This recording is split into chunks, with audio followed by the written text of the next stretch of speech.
Hello everyone, स्वागत आप सभी का टॉपर्स प्राइम चैनल में।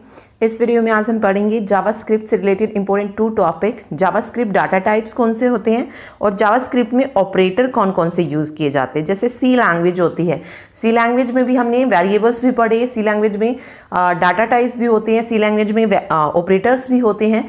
तो इसी तरीके से जावास्क्रिप्ट में भी होते हैं। ओके, तो आज जो है हम जावास्क्रिप्ट के डाटा टाइप्स और ऑपरेटर्स के बारे में पढ़ेंगे कि क्या यूज़ होता है, कौन कौन से डाटा टाइप और ऑपरेटर होते हैं इसमें। ठीक है, वीडियो की पीडीएफ के लिए जो है आप हमारा प्राइम पैक खरीद सकते हैं। लिंक आपको डिस्क्रिप्शन बॉक्स में दिया गया है, वहाँ पे जो है आपको सारी वीडियोस अवेलेबल हो जाएंगी। जितने भी अभी तक हुआ है जावास्क्रिप्ट का जो इंट्रोडक्शन था, वहाँ तक जो है वीडियो की पीडीएफ जो है अपडेट कर दी गई है। जिन्होंने भी प्राइम पैक खरीदा है उन्हें पता भी होगा। ठीक है, तो साथ साथ जो है उन्हें अपडेट कर दिया जाता है। तो अगर आप खरीदते हैं तो सभी पीडीएफ जो आपको दी जाएंगी। चलिए अब बात करते हैं हम जावास्क्रिप्ट डाटा टाइप की। तो देखिए, आप सभी को पता है जब भी हम किसी वेरिएबल को डिफाइन करते हैं, ठीक है, तो वो क्या करता है, वैल्यू होल्ड करता है। वेरिएबल में हम कोई भी अगर डिफाइन कर रहे हैं वेरिएबल, तो उसमें कोई ना कोई वैल्यू डालते हैं।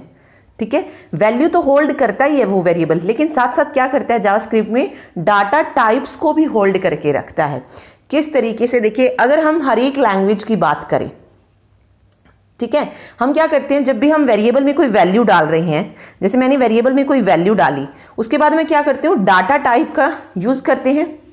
ठीक है, ये हर एक लैंग्वेज की अगर मैं बात करूँ तो ये बहुत इंपॉर्टेंट कंसेप्ट होता है। वेरिएबल जिसमें यूज किया जाता है, उसके बाद हम डाटा टाइप डिफाइन करते हैं।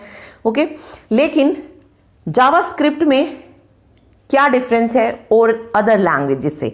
सी में अगर मैं बात करूं तो हमें डाटा टाइप डिफाइन करना पड़ता है। अगर मैंने वेरिएबल डाला है तो भी मुझे क्या करना पड़ता है, डाटा टाइप को डिफाइन करना पड़ता है कि डाटा टाइप इंटीजर है, फ्लोट है, स्ट्रिंग है। ठीक है, किस टाइप का है डाटा टाइप। ओके, तो डाटा का टाइप मुझे वहां पर मेंशन करना पड़ता है। ठीक है, लेकिन जावास्क्रिप्ट क्या है, एक डायनामिक टाइप लैंग्वेज है। क्या है, डायनामिक टाइप लैंग्वेज है। इसका मतलब क्या है कि हमें वेरिएबल को डिफाइन करते समय उसका डाटा टाइप डिफाइन करने की कोई जरूरत नहीं पड़ती है।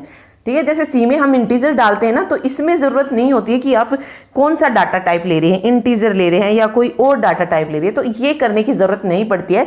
जैसे ही हम वेरिएबल में जो वैल्यू डालेंगे, हमें उसी से मतलब जो है जावास्क्रिप्ट इंजन को ऑटोमेटिकली पता चल जाता है कि किस डाटा टाइप का यूज हुआ है, सिर्फ वेरिएबल में जो वैल्यू पास करते हैं उसके अकॉर्डिंग। ठीक है, तो चलिए देखते हैं। JavaScript provides different data types to hold different types of value. तो जावास्क्रिप्ट प्रोवाइड करता है डिफरेंट डाटा टाइप्स जो कि होल्ड करती हैं डिफरेंट टाइप्स ऑफ वैल्यूज। तो 2 टाइप होते हैं इसमें, एक होता है प्रिमिटिव डाटा टाइप और दूसरा होता है नॉन प्रिमिटिव डाटा टाइप।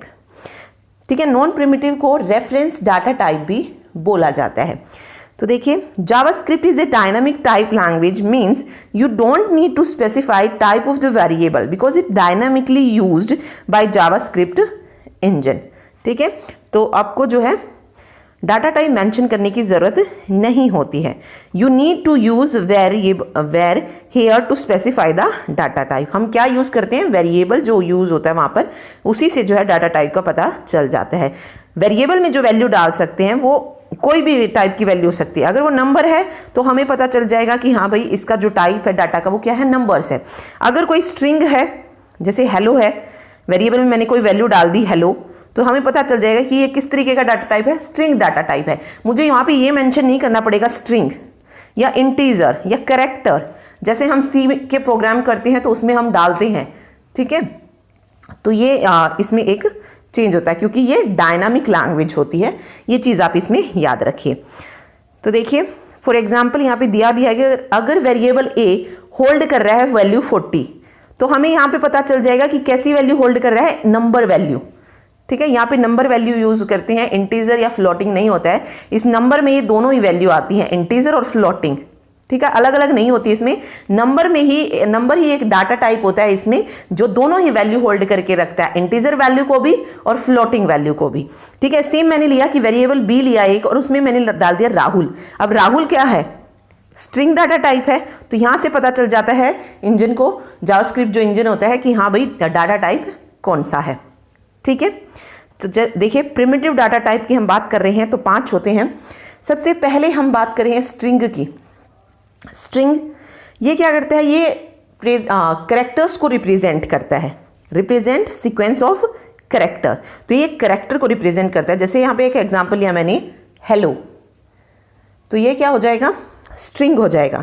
इसको जो है हम सिंगल कोट में भी लिख सकते हैं और डबल कोट में भी लिखा जा सकता है। सिंगल कोट भी यूज कर सकते हैं और इसके लिए डबल कोट भी यूज की जा सकती है। जैसे यहाँ पे मैंने सिर्फ हेलो लिखा, इसको मैं अगर सिंगल कोट में लिखूं हेलो, तो ये भी क्या होगा, एक स्ट्रिंग ही होगा। ठीक है, चलिए नेक्स्ट आता है नंबर, रिप्रेजेंट न्यूमेरिक वैल्यू। इसके द्वारा हम क्या करते हैं, नंबर को रिप्रेजेंट करते हैं। नंबर कोई भी हो सकता है, इंटीजर हो सकता है, फ्लोटिंग हो सकता है। मान लीजिए मैंने डाला 5, ये भी किस में जाएगा, नंबर में। अगर मैंने डाला 5.5 तो ये भी कैसा डाटा टाइप हो जाएगा, नंबर हो जाएगा। लेकिन ये जावास्क्रिप्ट में होता है। ठीक है, सी में अगर आप देखेंगे तो इंटीजर अलग होता है, फ्लोट वैल्यू अलग होती है, डेसिमल वाली वैल्यू जो है वो अलग डाटा टाइप में जाती है। ओके, बट इसमें दोनों एक ही साथ रहती हैं। नेक्स्ट मैं बात करती हूँ बुलियन वैल्यू की। तो देखिए ये क्या करता है, रिप्रेजेंट करता है बुलियन वैल्यू। बुलियन वैल्यू कौन सी होती है, ट्रू और फॉल्स, जिसमें कंडीशंस हम चेक करते हैं। ठीक है, कंडीशन अगर हमारी सही है तो ट्रू, अगर कंडीशन हमारी मैच नहीं कर रही है तो आंसर फॉल्स हो जाएगा। तो ट्रू और फॉल्स जो होते हैं वो किस में जाते हैं, बुलियन डाटा टाइप में जाते हैं। ठीक है, फिर मैं बात करती हूँ अनडिफाइंड वैल्यू। अब अनडिफाइंड वैल्यू क्या है, अनडिफाइंड डाटा टाइप क्या है। देखिए अनडिफाइंड डाटा टाइप कब होता है, जब हम जो है वेरिएबल को डिक्लेयर तो कर दें, वेरिएबल हमने डिक्लेयर कर दिया लेकिन इनिशियलाइज ना करें। ठीक है, वैल्यू हमने वेरिएबल डिक्लेयर कर दिया और इनिशियलाइज नहीं किया, मतलब वैल्यू को क्या माना जाता है, वहां पर अनडिफाइंड माना जाता है। उस वेरिएबल को हमने जो डिक्लेयर किया, उस वेरिएबल में हमने कोई वैल्यू ही नहीं दी है, तो वो क्या हो जाती है, अनडिफाइंड जो है वो मानी जाती है। ठीक है, एक होता है नल डाटा टाइप, जो कि रिप्रेजेंट करता है null value, that is no value at all. Null जो होता है एक एम्प्टी ऑब्जेक्ट पॉइंटर ही होता है, इसकी भी कोई वैल्यू नहीं होती है। ठीक है, आप कह सकते हैं कि नल डाटा टाइप जो होता है वो लगभग अनडिफाइंड के इक्वल ही होता है। ठीक है, अनडिफाइंड में भी हम क्या करते हैं, वैल्यू नहीं देते हैं, मतलब वेरिएबल को हम कर लेते हैं डिक्लेयर लेकिन उसे इनिशियलाइज नहीं करते हैं। ठीक है, तो ये जो होते हैं ये होते हैं प्रिमिटिव डाटा टाइप।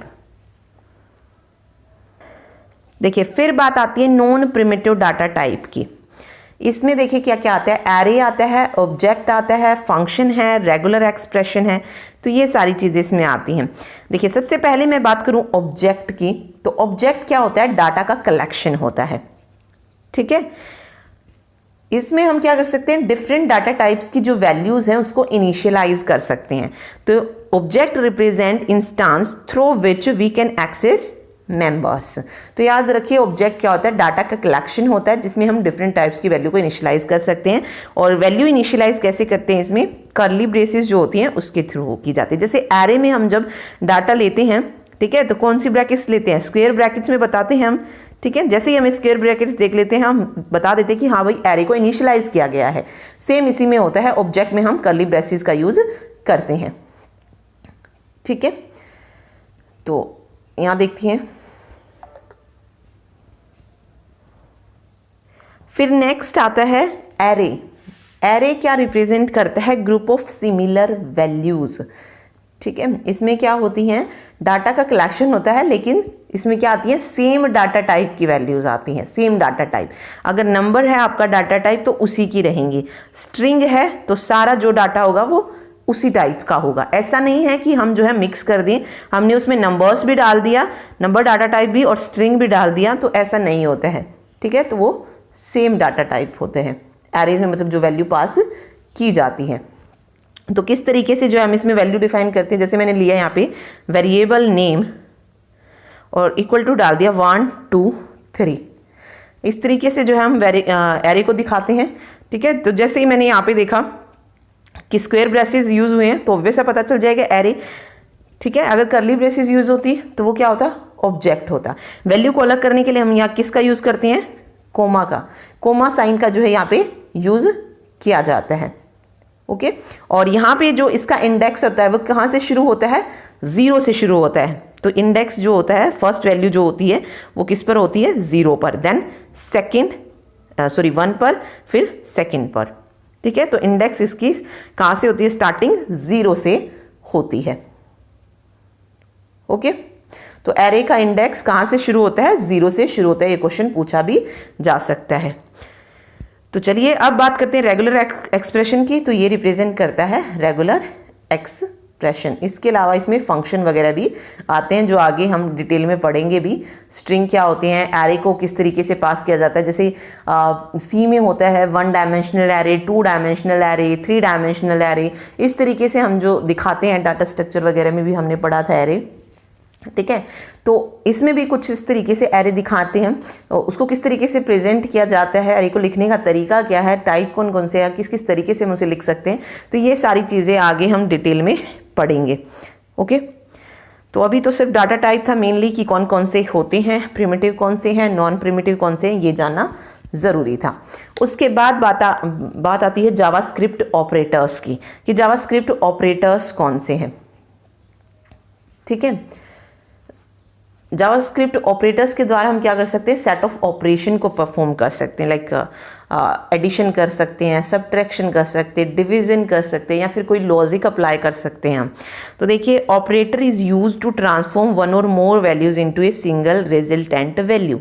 एक या एक से ज़्यादा अगर कोई हमारे पास वैल्यू है तो हम उसको क्या करते हैं, एक सिंगल वैल्यू में चेंज कर पाते हैं।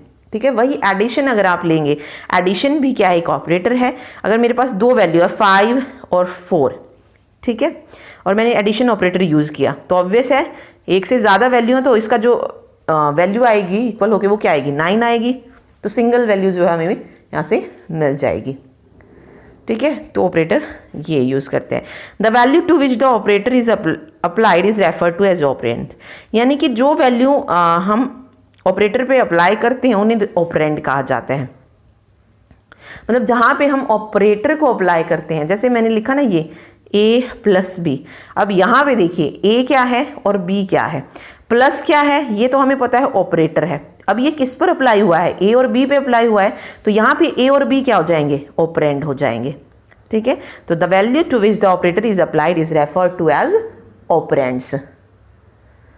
ठीक है, चलिए, a combination of operator and its operand. Combination जो है ऑपरेटर और ऑपरेंड का, उसे क्या कहते हैं हम, एक्सप्रेशन कहते हैं। यानी कि a प्लस बी क्या है, एक एक्सप्रेशन है, क्योंकि इसमें ऑपरेटर भी है और ऑपरेंड भी है। ठीक है, तो कॉम्बिनेशन इन दोनों का क्या कहलाता है, एक्सप्रेशन कहलाता है। ठीक है, चलिए आगे देखते हैं। तो देखिए, अलग अलग टाइप के जो है ऑपरेटर्स होते हैं जावास्क्रिप्ट में। अर्थमेटिक ऑपरेटर होता है, असाइनमेंट ऑपरेटर होता है, कंपैरिजन ऑपरेटर है, स्ट्रिंग ऑपरेटर है, कंडीशनल ऑपरेटर है, इसके अलावा बिटवाइज ऑपरेटर, टाइप ऑपरेटर, बहुत सारे ऑपरेटर्स जो हैं इसमें होते हैं। बस हम 1 बाय 1 चेक करते चलते इन्हें। देखिए, सबसे पहले हम बात कर रहे हैं जावास्क्रिप्ट में अर्थमेटिक ऑपरेटर्स। ठीक है, जावास्क्रिप्ट में जो अर्थमेटिक ऑपरेटर होता है उसके द्वारा हम क्या कर सकते हैं, अर्थमेटिक जो ऑपरेशंस होते हैं हमारे उन्हें परफॉर्म कर सकते हैं। अब अर्थमेटिक ऑपरेशंस कौन से होते हैं, देखिए सबसे पहले देखिए अर्थमेटिक ऑपरेशन में ऑपरेटर कौन कौन से होते हैं। सबसे पहले आता है प्लस, यानी कि एडिशन, 2 नंबर्स का हम सम करवा सकते हैं, रिजल्ट मिल गया 15। सब्ट्रैक्शन होता है x माइनस 2, यानी कि 10 - 2 8। मल्टीप्लीकेशन, डिवीजन, ये क्या है, सारे जो है अर्थमेटिक ऑपरेशन है। मॉडुलस हो गया, मॉडुलस में क्या लेते हैं, यहाँ पे रिमाइंडर में जो वैल्यू बचती है, तो यहाँ पे देखिए 10 और 3, देखिए 3 3 9, तो 1 रिमाइंडर बचा, तो यहाँ पे रिजल्ट कितना आ जाएगा, 1 आ जाएगा। देखिए इसी में आते हैं इंक्रीमेंट और डिक्रीमेंट ऑपरेटर भी, ये भी कहाँ पर आते हैं, जावास्क्रिप्ट के अर्थमेटिक ऑपरेटर में आते हैं। तो इंक्रीमेंट, जैसे x प्लस है तो 10 वैल्यू थी x की, तो इसमें एक वैल्यू क्या हो जाएगी, ऐड हो जाएगी, तो 11 हो जाएगा। इसी तरीके से डिक्रीमेंट है, इसमें डिक्रीज हो जाती है 1 वैल्यू, अगर x की वैल्यू 10 है तो एक डिक्रीज हो गया, तो 9 वैल्यू हमें मिल जाएगी। तो ये जो होते हैं अर्थमेटिक ऑपरेटर होते हैं। इसमें याद रखिए प्लस माइनस और मल्टीप्लिकेशन, डिवाइड, मॉड्यूलस, इंक्रीमेंट और डिक्रीमेंट, ये अर्थमेटिक ऑपरेटर होते हैं जावा स्क्रिप्ट में। ठीक है, चलिए अब बात करते हैं हम असाइनमेंट ऑपरेटर। असाइनमेंट ऑपरेटर से क्या कर सकते हैं, हम किसी भी वेरिएबल को वैल्यू असाइन कर सकते हैं। असाइनमेंट ऑपरेटर से हम किसी भी वेरिएबल को वैल्यू जो है असाइन कर सकते हैं। जैसे एक सिंपल असाइनमेंट ऑपरेटर अगर मैं बात करूं तो वो जैसे इक्वल है, ठीक है, मैंने लिखा x इक्वल टू वाई, तो y की जो वैल्यू है वो हम किस में मूव कर सकते हैं, x में मूव कर सकते हैं।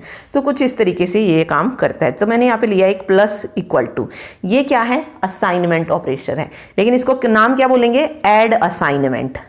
ठीक है, इसका नाम क्या हो जाएगा, ऐड असाइनमेंट ऑपरेटर। और ये अगर आपको इस तरीके से दिखाई दे x plus equal to y, तो इसको किस तरीके से लिख सकते हैं, x equal to x plus y. ठीक है, ये देखिए नेक्स्ट जो है हमारा सब्ट्रैक्ट असाइनमेंट। ये क्या है, subtract assignment, minus equal to. इसको हम इस तरीके से दिखा सकते हैं कि अगर हमें दिया है कि x minus equal to y, तो इसको लिखा जाएगा x equal to x minus y. Okay, उसके बाद मल्टीप्लाई असाइनमेंट भी होता है कुछ इस तरीके से, डिवीजन असाइनमेंट भी होता है, डिवाइड असाइनमेंट कह लीजिए, और एक मॉडुलस असाइनमेंट होता है। तो जो हमने अर्थमेटिक में पढ़े वो ही सेम असाइनमेंट में भी होते हैं, लेकिन यहाँ पर इक्वल साइन होता है साथ में। तो addition assignment, subtraction assignment, multiplication assignment, divide assignment और लास्ट है मॉडुलस असाइनमेंट। ठीक है, तो ये असाइनमेंट ऑपरेटर होते हैं। उसके बाद बात आती है कंपैरिजन ऑपरेटर्स की। कंपैरिजन ऑपरेटर की अगर हम बात करें तो देखिए जावास्क्रिप्ट में कंपैरिजन ऑपरेटर कौन कौन से होते हैं। सबसे पहले दिया है इक्वल टू। यहाँ पे हम चेक करते हैं कंपैरिजन ऑपरेटर, क्या a इक्वल टू बी है, यानी कि 1 इक्वल टू 2 है, तो नहीं है। ओके, तो ट्रू और फॉल्स में यहाँ पे कंपैरिजन ऑपरेटर में आंसर देगा हमें। तो जब 1 इक्वल टू 2 नहीं है तो आंसर क्या आ जाएगा, फॉल्स, क्योंकि 1 इक्वल टू 1 होता है, तो ये रिटर्न करेगा हमें ट्रू। एक नॉट इक्वल टू होता है, एक तो इनके साइन बहुत इंपॉर्टेंट है। ठीक है, नॉट इक्वल टू, क्या 1 नॉट इक्वल टू 2 है, तो बिल्कुल 1 2 के बराबर नहीं होता है, तो ट्रू आ जाएगा। लेकिन क्या 3 नॉट इक्वल टू 3 है, नहीं, ये फॉल्स हो जाएगा, क्योंकि 3 के बराबर होता है। उसके बाद ग्रेटर देन आता है, इसमें लेस देन आता है, वही चेक करते हैं कि एक 1 ग्रेटर है या नहीं, 2 ग्रेटर है या नहीं। उसके अलावा ग्रेटर देन और इक्वल टू आता है, लेस देन और इक्वल टू आता है। तो ये सारी चीज़ें इसमें आती हैं कंपैरिजन ऑपरेटर में। ठीक है, तो देखिए अब जावास्क्रिप्ट के कंपैरिजन ऑपरेटर में अलग क्या है। ये सारी कंपैरिजन ऑपरेटर तो आप हर एक उसमें पढ़ते हैं। ठीक है, अगर आप देखेंगे और भी लैंग्वेज होंगी तो उसमें भी यही ऑपरेटर मिलेंगे कंपैरिजन ऑपरेटर में। लेकिन जावास्क्रिप्ट में एक और ऑपरेटर होता है, देखिए जैसे यहाँ पे इक्वल टू है ना, ये इसी तरीके से ये होता है 3 टाइम्स इक्वल साइन। यहाँ पे 2 टाइम्स है, यहाँ पे 3 टाइम्स इक्वल टाइम होता है। इसमें क्या होता है, ये होता है identical, equal end of same type. यहाँ पे हम क्या करते हैं, इक्वल हो मतलब आइडेंटिकल चेक करते हैं, इक्वल और सेम टाइप के हो, तो ये इस तरीके से यूज़ करता है। ये पूछ लिया जाता है किस टाइप है, तो आइडेंटिकल होता है ये। सेम जैसे मैंने नॉट इक्वल टू लिखा, तो इसी तरीके से एक होता है नॉट और डबल इक्वल टू। इसमें इसको क्या बोला जाता है, नॉट आइडेंटिकल। उसको आइडेंटिकल बोलते हैं जब ट्रिपल इक्वल आ जाएगा, और not equal to double time आई तो इसको नॉट आइडेंटिकल बोला जाता है। तो इसमें 2 कंपैरिजन ऑपरेटर और होते हैं इन सब के अलावा। ठीक है, ये तो आपको सभी लैंग्वेज में मिल जाएंगे, लेकिन जावास्क्रिप्ट में ये 2 चीज़ें और होती हैं, तो इनको ध्यान रखिए। एक आइडेंटिकल होता है, equal end of same type, और एक नॉट आइडेंटिकल होता है। ठीक है, चलिए अब बात करते हैं लॉजिकल ऑपरेटर की। तो लॉजिकल ऑपरेटर में 3 चीज़ें आती हैं, लॉजिकल एंड, लॉजिकल और, लॉजिकल नॉट। लॉजिकल एंड को कुछ इस तरीके से दिखाया जाता है, लॉजिकल और को ये कुछ इस तरीके से होता है, नॉट ऐसे होता है। ठीक है, तो देखिए logical and allow you to check if both of the conditions are met. अगर दोनों कंडीशन ट्रू हैं तो हमारा आंसर भी क्या आ जाएगा, ट्रू आ जाएगा। अगर एक कंडीशन भी अगर नहीं मिलती है तो फॉल्स आंसर हो जाएगा। जैसे हम एंड गेट वगैरह पढ़ते हैं, लॉजिक गेट जो होते हैं हमारे एंड और नॉट, जिस तरीके से वो काम करते हैं सेम ये इसी तरीके से काम करते हैं। तो अब देखिए x1 equal 1 and y equal to 2, क्या x लेस देन है 2 से, तो 1 लेस देन है 2 से, तो कंडीशन क्या है, ट्रू है। एंड y ग्रेटर देन 1, क्या 2 बड़ा है 1 से, तो ये भी ट्रू है। जब दोनों ही कंडीशन ट्रू हो गई तो आंसर क्या आएगा हमारा, ट्रू ही आएगा। ठीक है। तो एंड ऑपरेशन इस तरीके से लगता है। फिर बात आती है और की, तो और का साइन ये होता है इस तरीके से, allow you to check if one of two conditions are met, यानी कि अगर हमारे पास दो कंडीशन है तो अगर उनमें से हमारी एक कंडीशन भी क्या होती है, ट्रू होती है, तो हमारा आंसर क्या आएगा, ट्रू आएगा। ठीक है, जैसे देखिए x equal to 1, y equal to 2, x less than है 2 से, 1 लेस देन है 2 से, तो बिल्कुल तो ट्रू हो गया। क्या y लेस देन है 2 से, नहीं है ट्रू। अब ये फॉल्स है भी तो भी कोई फर्क नहीं पड़ता, क्योंकि हमारे लिए एक कंडीशन ट्रू होना जरूरी है, तो आंसर हमारा क्या आएगा, रिटर्न ट्रू। ठीक है, तो और में ये होता है। उसके बाद आता है allow you to check if something is not the case. ठीक है, x इक्वल टू 1 हो गया एंड y इक्वल टू 2 हो गया। अब इसने कहा 1 ग्रेटर देन है 2 से, 1 ग्रेटर देन है 2 से।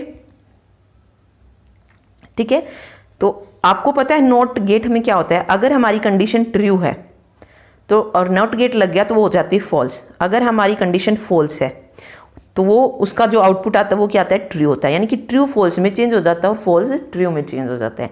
हम इस नोट की बात नहीं करते, हम सिर्फ इसकी बात करते हैं कंडीशन की। क्या 1 बड़ा है 2 से, नहीं है, तो कंडीशन हमारी फॉल्स हो गई।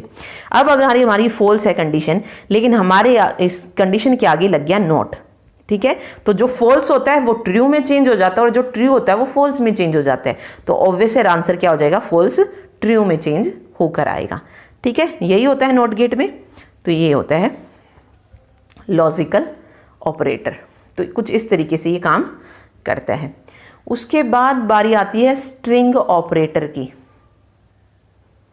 ठीक है, स्ट्रिंग ऑपरेटर देखिए, string operators are those operator that are used to perform operation on string. जो स्ट्रिंग पे जो है ऑपरेशन को परफॉर्म करते हैं वो हमारे स्ट्रिंग ऑपरेटर कहलाते हैं। ठीक है, देखिए इसमें क्या होता है, स्ट्रिंग ऑपरेटर में जो हमारी स्ट्रिंग वैल्यू होती है उनको भी हम आपस में ऐड करके लिख सकते हैं। Currently JavaScript supports only the string concatenation operator. देखिए ये क्या है, जावास्क्रिप्ट किसे सपोर्ट करता है, स्ट्रिंग कनकैटिनेशन ऑपरेटर को सपोर्ट करता है, जिसको डिनोट किया जाता है प्लस से। This operator is use to join 2 strings. वही कहा मैंने आपको कि अगर हमारे पास 2 स्ट्रिंग वैल्यू भी हैं तो उनको भी क्या कर सकता है, आपस में ऐड कर सकता है। देखिए पी क्यू स्ट्रिंग वैल्यू है, डबल कोट में है, इधर भी एक स्ट्रिंग है, इनको ऐड करके क्या लिख सकता है, पी क्यू ए बी। तो ये होता है स्ट्रिंग कनकैटिनेशन।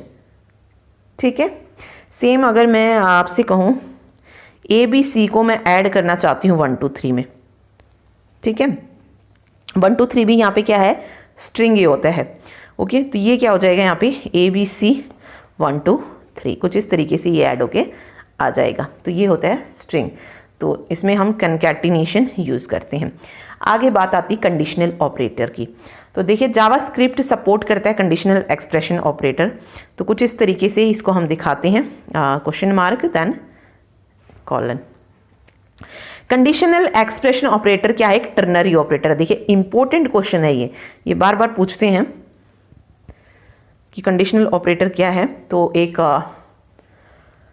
टर्नरी ऑपरेटर है, ठीक है, सिंस इट टेक्स 3 ऑपरेंड, क्योंकि इसमें जो हम 3 ऑपरेंड का जो है यूज करते हैं।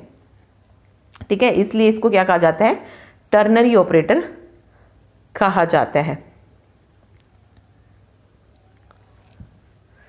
आगे देखिए, a condition to be evaluated and 2 alternative values to be return.